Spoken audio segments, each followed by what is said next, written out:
Cek cek cek cek cek, halo sobat Mimeng, kita gas lagi dan apotesisnya. Dan seperti biasa juga tolong dibantu komen dan juga tolong dibantu like. Oke, langsung aja kita gaskan dulu dah apotesisnya. Langsung aja gaskan.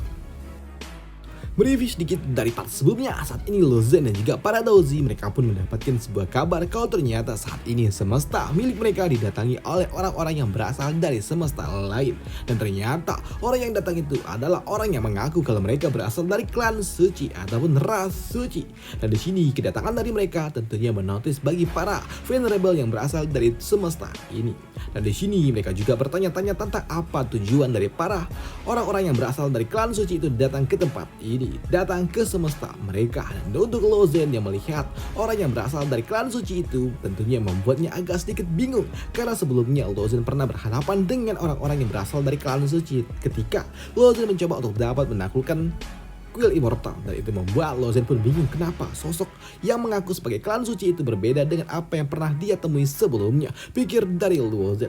Tapi di sini Lozen dan juga dapat melihat kalau ternyata sosok yang mengaku sebagai klan suci itu membuat sebuah kerusuhan hingga mencoba untuk dapat menantang seorang venerable. Dan di sini dia pun sungguh sangat yakin dengan kemampuan yang dimiliki oleh para venerable ini tidaklah cukup untuk dapat menghentikan dirinya. Dan itu jelas tentunya membuat para venerable yang ada di tempat ini mereka pun kesal dengan sikap sombong yang ditunjukkan oleh bocah tengil itu, hingga membuat salah seorang venerable mencoba untuk dapat memberikan sebuah pelajaran kepada bocah tengil itu. Tapi sayangnya serangan yang diberikan oleh venerable itu tidaklah berguna di hadapan pria tengil ini. Nah, pria tengil ini ternyata cukup kuat untuk dapat menghentikan serangan dari seorang venerable. Bahkan si bocah tengil ini terus memberikan sebuah provokasi kepada para venerable yang ada di hadapannya, hingga membuat Lozen yang melihatnya dia pun bingung bagaimana bisa bocah tengil ini dia memiliki kepercayaan diri yang sangat tinggi seperti itu di hadapan para venerable yang ada di tempat ini. Mengingat bocah tengil itu dia hanya ditemani oleh 4 orang venerable yang ada di rank atas dan juga 5 venerable yang hanya ada di rank biasa, rank tengah. Sedangkan para venerable yang berasal dari semesta Lozen terdiri dari lebih banyak venerable lainnya pula yang ada di rank atas. Dan itu tentunya membuat Lozen pun bingung bagaimana bisa bocah tengil itu sungguh sangat percaya diri. Bahkan ketika dirinya akan diserang, bocah tengil ini dia pun sungguh sangat percaya diri, mengingat dia juga dilindungi oleh beberapa orang venerable. Dan itu tentunya membuat mereka pun juga bingung. Dan untuk bocah tengil ini dia pun memang sungguh sangat tengil. Bahkan dia memprovokasi sang venerable dan dia mengatakan jika saja dia nanti mencapai ranah terdekat tentunya dia dapat menghancurkan orang venerable hanya dengan jarinya saja. Ucapan dari si tengil ini yang tentunya membuat para venerable pun muak dengan ucapan provokasi yang diberikan oleh bocah tengil itu, hingga membuat salah seorang venerable tentunya dia tidak terima dan dia memberikan sebuah pelajaran, memberikan sebuah serangan ke arah bocah tengil itu. Dan ketika serangan itu datang mengenai bocah tengil itu membuat bocah tengil langsung dia memuntahkan setengah esensinya. Tapi di sini bocah tengil ini dia pun mengatakan bunga yang sangat cantik dari seorang wanita yang sangat cantik, dan ini sungguh sangat wangi. Ucap dari bocah tengil ini yang sungguh sangat sombong. Tapi di sini seorang venerable yang dia bawa mengatakan kalau mereka harus berhati-hati pula, karena saat ini mereka urusannya datang ke tempat ini bukan untuk merusuh tapi melakukan sebuah negosiasi. Ucap dari orang yang ada di belakang dari bocah tengil itu yang membuat Lozen dia pun juga cukup ternotis. Dia tidak menyangka kalau ternyata si tengil itu adalah seorang Dozi pula, apalagi saat ini dia ada di ranah Lord, yang artinya pantas saja dia sungguh sangat percaya diri dengan kemampuan yang dia miliki. Ucap dari Lozen. Dan untuk bocah tengil ini pada akhirnya pun dia datang dan mengatakan kalau tujuannya datang ke tempat ini untuk melakukan sebuah negosiasi, dan dia datang atas nama seorang Sain tempat di mana dia berasal. Ucap dari bocah tengil itu yang membuat venerable yang berasal dari semesta ini pun bertanya apa mau negosiasi apa. Ucap dari mereka. Dan di sini bocah tengil ini dia pun mengatakan kalau mereka adalah orang-orang yang berasal dari klan suci dan mereka tidak suka membuat sebuah keributan, maka dari itulah mereka ingin melakukan sebuah negosiasi. Dan di sini pria kuning ini dia juga mengatakan kalau dunia yang ada di dalam semesta kalian ini sungguh sangat banyak, bahkan ini terlalu banyak, dan izinkanlah kami melakukannya, membangun salah satu di dalam dunia ini dengan sekte yang kami miliki. Kami ingin membangun sebuah sekte di salah satu dunia yang ada di dalam semesta kalian. Ucap dari bocah tengil itu yang tentunya hal itu membuat Lozen yang mendengarnya dia pun tahu kalau ternyata tujuannya ingin membangun sebuah sekte. Tentunya ini adalah sebuah hal yang tidak mungkin dapat dilakukan, ucap dari Luo Zhen. Karena ketika mereka membangun kekuatan di semesta kami, tentunya itu akan memudahkan mereka untuk dapat menguasai semesta kami, karena mereka tidak perlu lagi membuka sebuah penghalang dalam kabut kesengsaraan, ucap dari Luo Zhen. Dan tentunya pilihan yang diberikan oleh bocah tengil ini adalah sesuatu yang nggak mungkin dapat diterima oleh para tetua yang ada di tempat ini. Dan di sini master dari klan surgawi pun mengatakan kalau mereka tidak mungkin melakukan hal seperti itu. Di mana orang tua ini dia mengatakan kalau seluruh dunia yang ada di dalam semesta ini udah penuh. Jadi aku mewakili seluruh kekuatan yang ada di dalam semesta kami menolak tawaranmu, ucap dari orang tua itu, yang membuat bocah tengil ini tentunya dia pun kesal. Dan tentunya ditolak mentah-mentah, membuat para orang-orang tua yang ada di tempat ini mereka semua menertawai bocah tengil itu. Dan untuk Luo Zhen, dia pun juga tahu kalau sepertinya ini adalah sesuatu yang cukup menarik. Dan di sini Luo Zhen dia pun berpikir apa yang sebenarnya ada di belakang bocah tengil ini hingga membuat bocah tengil ini sungguh sangat percaya diri. Berkata seperti itu, ucap dari Luo Zhen. Bahkan saat ini bocah tengil itu dia pun mendapatkan olok-olokan dari para Daozi yang lain hingga membuat bocah tengil ini dia pun sungguh sangat kesal, dan ia melepaskan sebuah serangan langsung ke arah seorang Daozi. Dan ternyata serangan itu pun mengenai salah satu Daozi hingga membuat seorang Venerable pun muak dan tidak terima, dan dia pun melakukan sebuah inisiasi untuk dapat menyerang bocah tengil itu. Tapi ketika dia akan menyerang di sini, dia pun langsung dikelilingi oleh Venerable yang melindungi bocah tengil itu. Tapi tidak, Venerable itu tidak seorang diri karena dia juga dilindungi oleh beberapa Venerable lainnya lagi yang akan membantu dirinya. Dan ini adalah situasi yang tentunya tidak menguntungkan bagi orang-orang yang berasal dari klan suci itu, hingga pada akhirnya muncul sebuah distorsi ruang yang tiba-tiba saja datang. Nah, distorsi ruang itu, dari dalam distorsi ruang itu muncul sebuah lengan besar yang ingin melahap mereka semua. Dan dengan salah satu item yang dimiliki oleh seorang Venerable mencoba untuk dapat menghentikan lengan besar itu, tapi sayangnya ketika serangan itu datang, boom, item suci yang dimiliki oleh orang tua ini dapat dihancurkan dengan sangat mudah. Dan ini adalah perwujudan dari tangan seorang True God. Dan itu tentunya membuat mereka semua pun jadi ternotis ketika mereka melihat lengan seorang True God datang ke dalam semesta mereka. Dan untuk Luo Zhen dia pun berpikir, hei, jadi inikah True God? Pikir dari Lu Xiaogi. Lu Xiaogi lagi. Luo Zhen, aduh kebalik.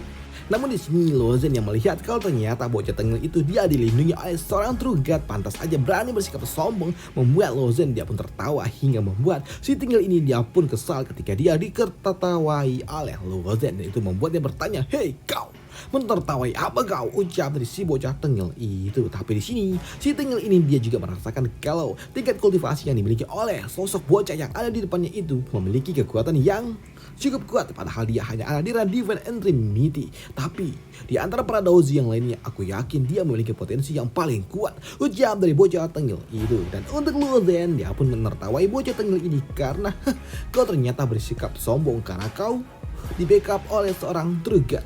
Menyedihkan, ucap dari Luo Zhen yang membuat bocah tengil ini tentunya dia sungguh sangat kesal karena yang membackupnya adalah bapaknya sendiri yang merupakan seorang True God, dan dia baru pertama kalinya diejek seperti itu. Tentunya membuatnya sungguh sangat muak. Dan jika saja aku tidak ditolak di alam kedewaan, tentunya aku tidak akan mungkin membiarkan bocah tengil ini dapat berbicara terus. Sayangnya saat ini ayah dia tidak bisa datang ke tempat ini karena dia ada sebuah alasan yang memang tidak bisa aku bicarakan. Tapi lihat saja, kalau tidak, gimana mungkin aku mau melakukan negosiasi dengan kalian, ucap dari bocah tengil ini di dalam hati. Tapi dia juga merasakan kalau sosok yang ada di depan ini sungguh sangat berbahaya, ucap dari bocah tengil ini ketika dia melihat ke arah Luo Zhen. Dan dia juga tahu kalau Luo Zhen pasti memiliki sesuatu yang akan berpotensi membahayakan dirinya hingga membuat dirinya pun mencoba untuk dapat menghancurkan Luo Zhen ketika ada sebuah kesempatan. Dan hal itu pun juga ternyata dirasakan oleh bapak dari si bocah tengil ini. Apalagi sebelumnya Luo Zhen mengatakan kalau dengan kemampuan yang dimiliki oleh bocah tengil itu tentunya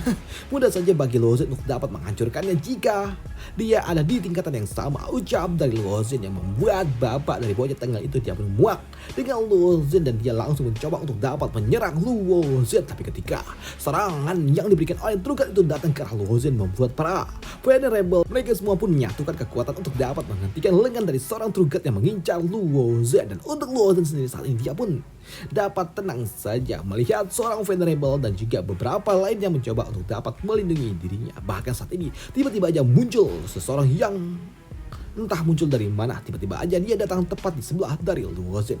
Dan dengan lambaian tangannya saja, dia dapat memberikan sebuah serangan kepada lengan dari Trugat itu dengan cukup mudah. Dia dapat mengempaskan lengan-lengan itu dengan gerakan kecilnya aja. Dan itu cukup untuk membuat Trugat itu pun juga ternotis, dan itu membuatnya berujar, tidak kusangka murid dari seorang Sain ada di tempat ini, menyedihkan. Ujar dari lengan besar itu, kau ternyata bersembunyi di dalam semesta ini, ternyata kau belum berakhir. Ujar dari Trugat itu yang membuat pria tua ini dia mengatakan, ya, aku belum berakhir, aku masih ada di dunia ini.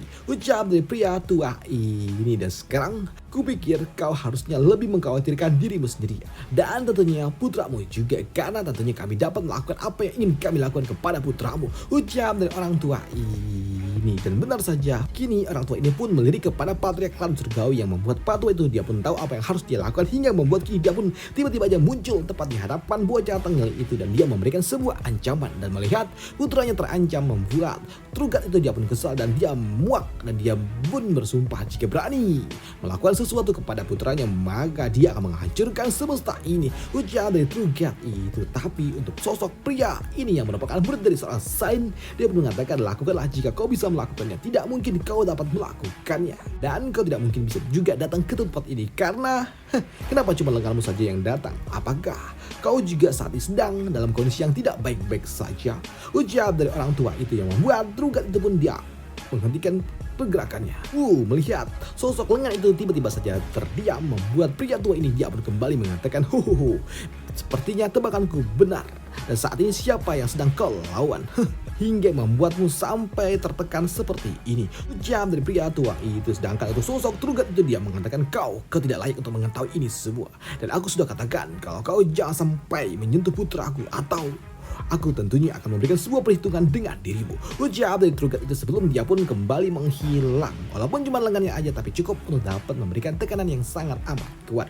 Sedangkan bocah tengil ini dia pun sungguh sangat sombong ketika dia telah di backup oleh bapaknya yang merupakan seorang Trugat. Tapi di sini untuk patriark klan surgawi tentunya dia muak juga dengan sikap yang ditunjukkan oleh bocah tengil itu, hingga membuat patriark klan surgawi sempat memberikan sebuah pelajaran sedikit kepada bocah tengil itu, yang membuat bocah tengil itu sempat terdorong beberapa langkah, dan dia tahu kalau kondisinya nggak menguntungkan, membuat pria tengil ini dia pun langsung kabur meninggalkan semesta ini.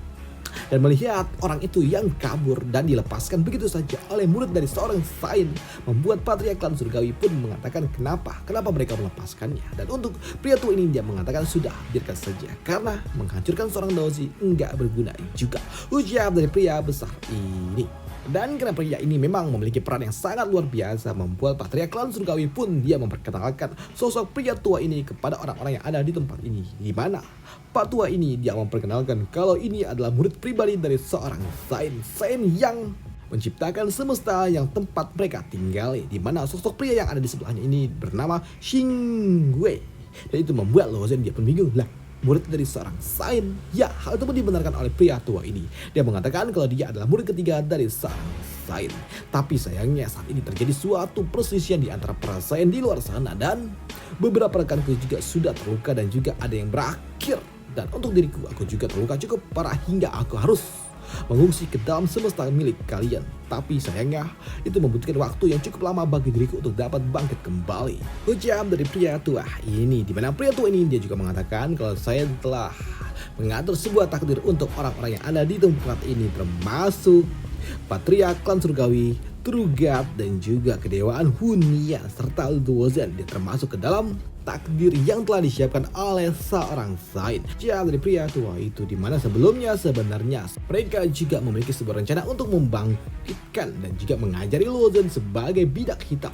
Dalam arti lain akan mengajari Luozen secara diam-diam, tapi sayangnya sosok dari Luozen telah terekspos hingga semesta lain, hingga membuat mereka tidak punya pilihan lain selain mengajari Luozen dengan cara terang-terangan. Dan untuk dapat mengajari Luozen, langkah yang paling penting dan juga paling tepat saat ini adalah memberikan dan membiarkan Luozen segera berlatih di tanah suci terlarang. Ujar dari orang tua itu, hingga membuat kini tanpa pikir panjang Luozen dan juga para Daozi yang lainnya mereka pun langsung dibawa pergi menuju tempat di mana klan surgawi menyiapkan sebuah teleportasi untuk dapat membawa mereka semua pergi ke tempat yang disebut sebagai tanah terlarang itu. Dan ketika para Daozi telah berkumpul di sini, para tetua mereka pun melepaskan sebuah segel untuk dapat mengirimkan para Daozi pergi menuju tanah terlarang. Dan benar saja, tak lama setelahnya kini Lozen pun tiba di tanah terlarang yang membuat Lozen dia juga bingung karena saat ini ternyata dia kok seorang diri, dan ternyata para Daozi yang lainnya mereka juga semua pindah ke tanah terlarang, tapi semuanya pisah-pisah hingga membuat Lozen dia pun loh, di mana aing, pikir dari Lozen. Tapi di sini Lozen yang memang nggak tahu harus ngapain dan juga kini mencoba untuk dapat mengekspor tempat ini hingga membuat dirinya melihat ada sebuah ukiran-ukiran runes, dan itu membuat Lozen dia berpikir kalau sepertinya rune yang ada di tempat ini jauh lebih kuat dibandingkan rune yang diciptakan oleh para True Dragon, ucap dari Lozen. Dan karena memang Lozen nggak tahu mau ngapain, dia pun sempat berkeliling, dan itu membuat Lozen dia sempat berpapasan dengan makhluk raksasa besar. Dan di sini Lozen dia melihat seekor makhluk raksasa yang mencoba untuk dapat makan sebatang pohon. Tapi di sini Lozen dia lagi-lagi ketika dia melirik ke arah lain, dia dapat melihat makhluk besar lainnya lagi, yaitu seekor kera yang sangat besar yang langsung mencoba untuk dapat menyerang sosok makhluk besar yang sebelumnya.